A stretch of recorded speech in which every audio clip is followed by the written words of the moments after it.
Hello friends, কাল গিয়েছিলাম আমি পার্লারে। তো আমার ফ্রেন্ড একজন নতুন পার্লার খুলেছে, কালকে ওপেনিং দিয়েছিল, পুজো করেছিল, তাই আমি গেছিলাম। তো আমি হেয়ার স্পাটা একটু করে নিলাম, যেহেতু আমার হেয়ার স্পা করানো ছিল তাই ওর কাছে করে নিলাম। আর এই যে দেখো, ওই পার্লারটা খুলেছে সুপ্রিয়া। তো তোমরা মরান বাসাটা যদি দেখে থাকো, পার্লারে অবশ্যই এসো। The Glamour beauty parlour. তো কলেজ রোডের অপোজিটে, আমাদের বাড়ি থেকে একটু দূর হলেও আমি আসবো কখনো কখনো, যখন আমি সুবিধা হবে ওর কাছে এসে করব। ভালোই করায় ওই।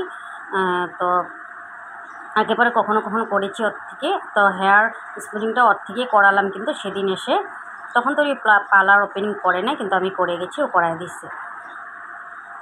তো দেখো, এদিকে একজনকে মাসাজ করছে, আর খুব ভালো লাগলো এসে। এদিকে পুজো টুজো হলো, প্রসাদ দিয়ে দিল, মিষ্টি খাওয়ালো। তো দেখো, এ পাশে এখনও কাজ বাকি আছে, ও আস্তে আস্তে করে কাজগুলো করবো বলেছে। সব সেটিং করবে আস্তে আস্তে করে, সুন্দর করে। তারপর এখানে বিষ্ণু পূজা আর গণেশ পূজা দিল। তো বন্ধুরা, কীরকম লাগছে ভিডিওটা তোমরা অবশ্যই বলবো। টাটা।